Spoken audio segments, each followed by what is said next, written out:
Well, hi there. Today I am going to show you how to make this beautiful cedar cowl. It's a ribbed cowl. I've been wearing it, so it's got some bits on it. And it's really easy to make with a 6-weight bulky yarn. This one was made with Softy Chunky, and it's a 6-weight yarn, but it is lighter than the Woolies Thick and Quick. But I'm going to try one out of this succulent yarn today. This was as I say, this was Bernat Softy Chunky, but this one is Woolies Thick and Quick, which is a Lion Brand yarn, and I'm going to try it with that. You're going to need to get some yarn. You're going to need to get an N 10mm crochet hook, and you're going to need a yarn needle just to weave in any ends that you have, and of course you're going to need some scissors for cutting your yarn at the end. Now this was made flat, and then it's joined together as at a seam, okay? And I'll talk about that later. And the other thing you're going to need for this is to be able to work into the back loop only of the half double crochets that we're going to be making. I have a separate video on how to do back loop only, and I'll link that below, but I will be showing you in this demonstration video as well. So I'm Pam Carr from Caraway Crochet. I'm happy you're joining me today to make this cedar cowl. It's such a cozy cowl, and we right now are currently like at -7, so we need some warm clothes. So thank you for joining me, and let's get going. Before we get started, I do want to say we need 2 full skeins of the Woolies Thick and Quick in the succulent color, or whatever color you choose, but literally it's 2 full skeins that you're going to need, so you need to get that before you get started. It's not going to be 1 skein, it's going to be 2. Okay, so the first thing we're going to do is we're going to make our slip knot. So I like to wrap the yarn around twice like that, and I pinch it with my finger, and I pull it over, and then I pull it over, and then I put my hook through that loop, and that's the way I make a slip knot. Everybody makes theirs differently, so you can use whatever method you use. Now what we're going to do is we're going to chain 29. So put the yarn over and pull it through. Yarn over, twist the hook and pull it through. That's 2, 3, 4, 5. I do have a video, if you're a beginner crocheter, I do have a video, episode 1 in left and right handed versions, that shows you how to make your slip knot and how to chain.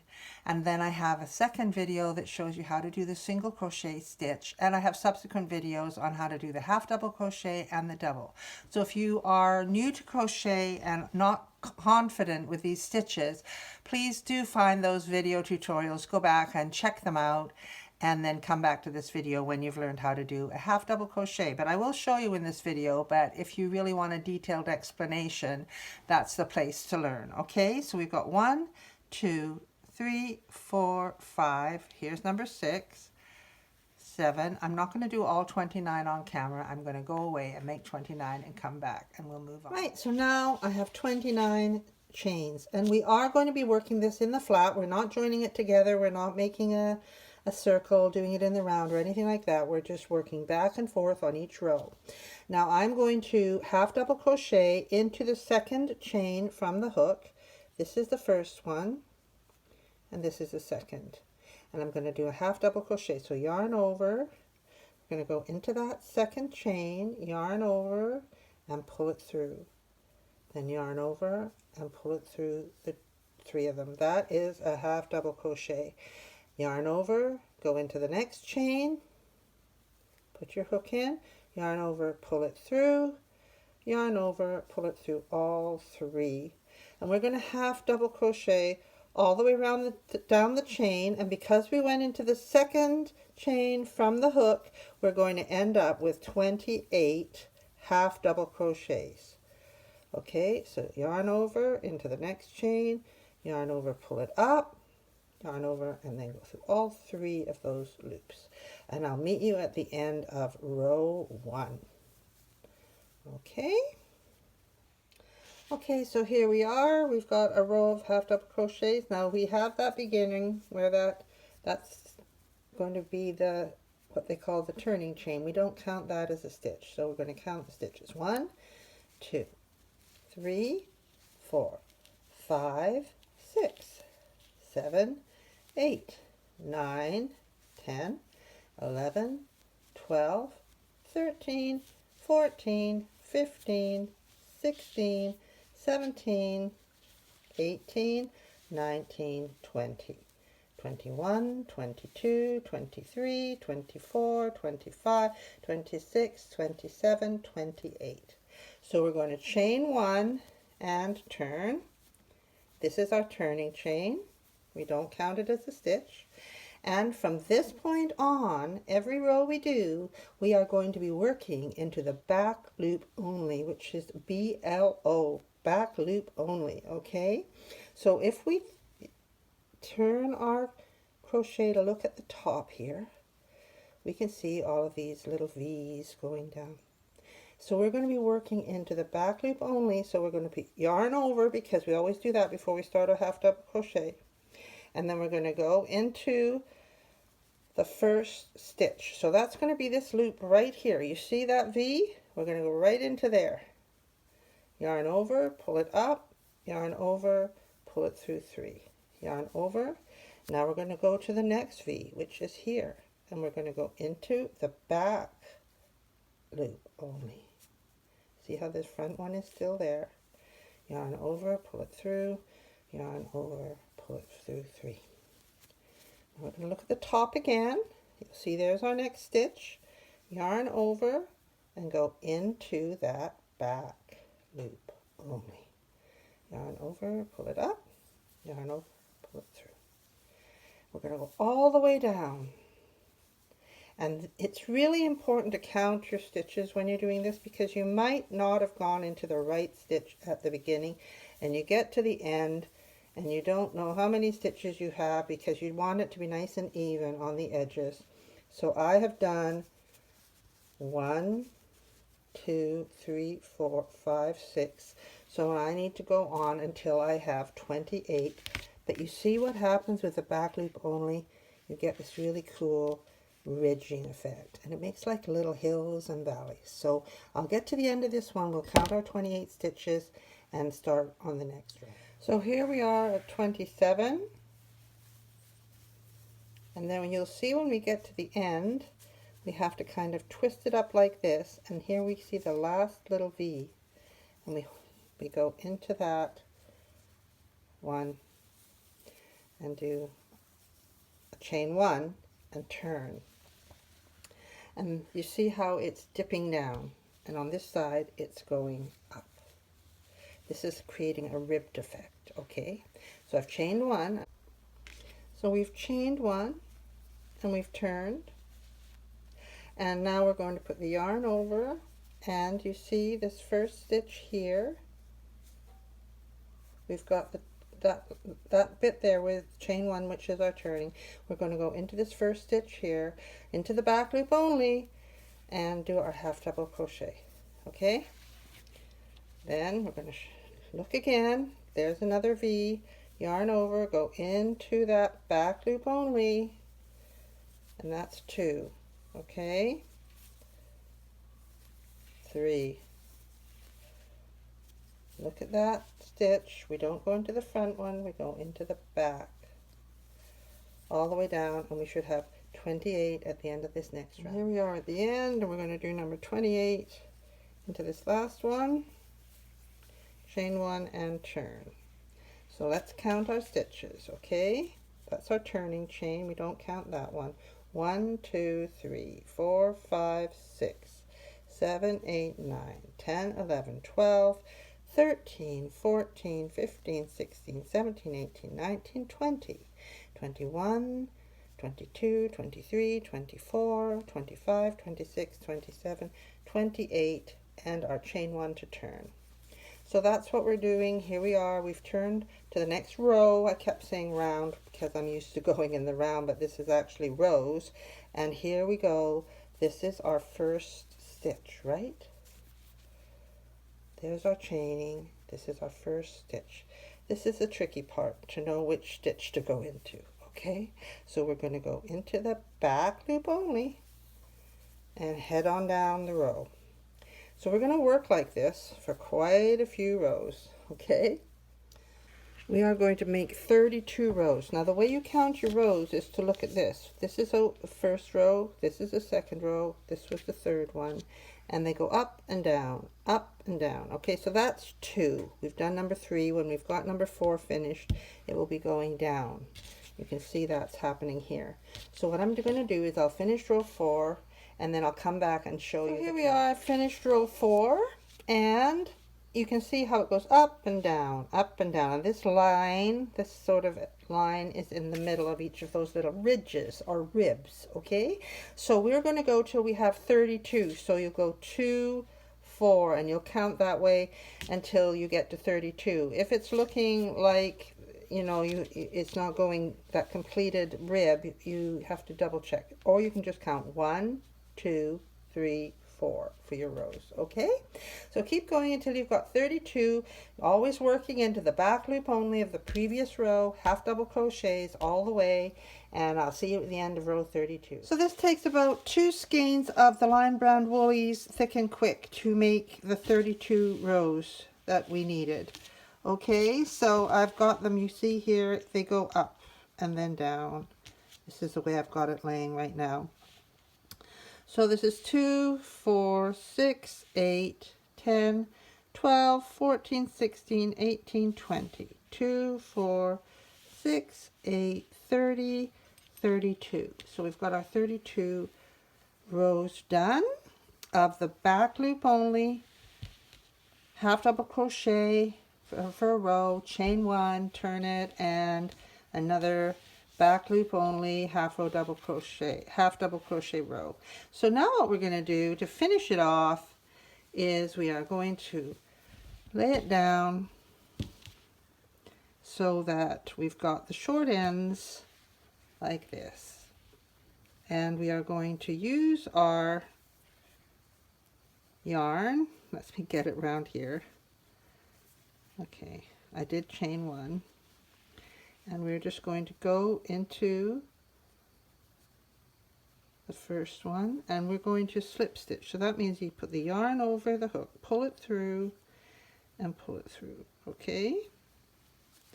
Now, see here? There's our next stitch. We're going to go in there, and then we're going to go into the first stitch on the other side.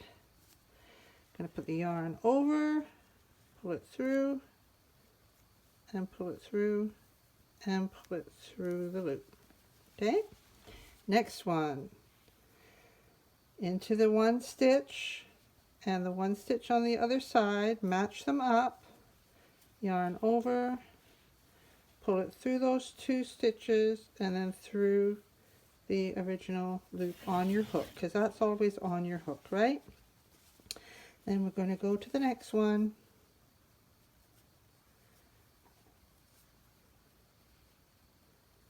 using those outside stitches, because it's going to sort of be simulating as if we're doing another back loop only row. So we go into that one on the top of this, and then into the top of the next one, yarn over, pull it through those 2, and pull it through the 1. That's slip stitching. Okay, so we're going to go all the way along. You can hold it together like this and just go straight through those top 2 loops, one on each side, pull it through, pull it through, straight through the top 2 loops, yarn over, pull it through the 2 loops, and pull it through the one on your, go all the way up doing that, slip stitching the 2 sides together. Okay, so here we are coming up to our final stitches up here. Go through there, go through the next one, pull through the 2, and here we are at the top.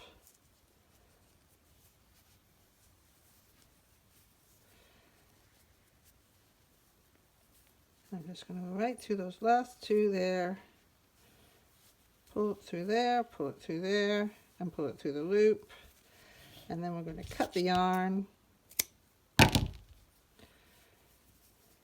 and pull it through and fasten it off. And we've got that end, and we've got the end where we cast on, And we've got the ends where I had to attach the second skein because we needed 2 skeins of the Woolies Thick and Quick from Lion Brand, okay? And of course the 10mm hook, okay? So now all we have to do is find the yarn needle, which is here, and weave in the ends. This is, if I lay it down and I lay the one that was made with the Chunky Cozy, they're the same size. One is just sort of thicker. The Woolies Thick and Quick is thicker to the feel and softer because it's got that 20% wool in here, and this softy chunky yarn from Bernat is 100% acrylic, but it's a beautiful color. So anyway, so I'm going to weave in the ends. So if you haven't seen me weave in the ends, I always like to fold my yarn over the tip and pinch it so that it goes through easily into the hook. And then I like to go 2 or 3 times down, weaving in and out. I'm going to go down where the seam is and then go back up.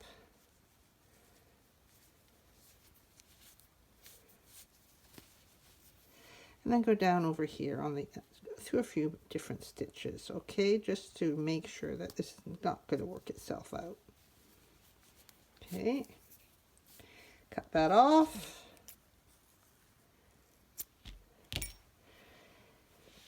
And do the same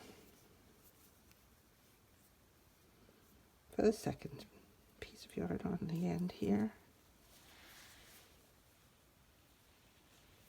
Go in and out.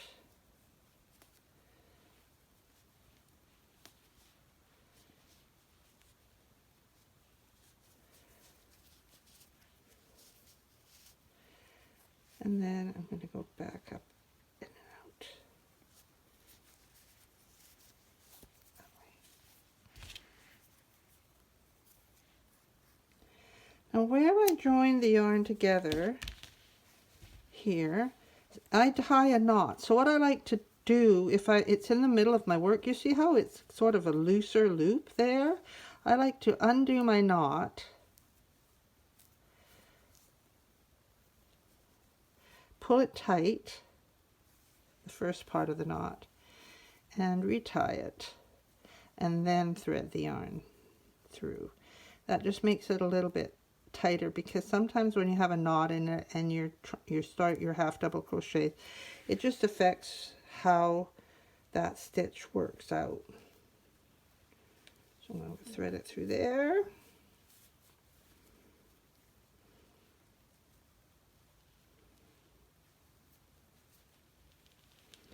Thread it back up through that part. And then do the same for the other piece. This is kind of makes it invisible. And it's such chunky yarn, you're not going to notice that that knot is in there, because it's a scarf. So one way, and then going back, because it's short, I'm going to thread it through all the little bits, the stitches first, and then thread it when I've just got the needle eyes poking through there. That's the only way I could manage to do that. If I threaded it first, it wouldn't work. So there you go, it's pulled out. Now I'm going to turn it around the other way. Keep that knotted part on the inside. And here we have the Cedar Cowl in this beautiful, I think it's called succulent color of Woolies Thick and Quick Lion Brand yarn. 20% wool, 80% acrylic. I highly recommend this yarn for winter projects. So I'm going to put it on and let you see what it looks like. So here you can see this beautiful cowl. It's really warm. You can even almost put it up on your head like this as a snood, right? It's really awesome. Okay, so I love it made out of the succulent. The cedar looks really nice too. I do have some videos up on my Instagram of me wearing the cedar one, but it's nice and long and keeps you really warm in this cold weather. So I hope you enjoy the cedar cowl. Please subscribe to my channel if you would like to see more of my tutorials, and click on that little bell and you'll get notifications of when I'm coming on live or when I post new videos.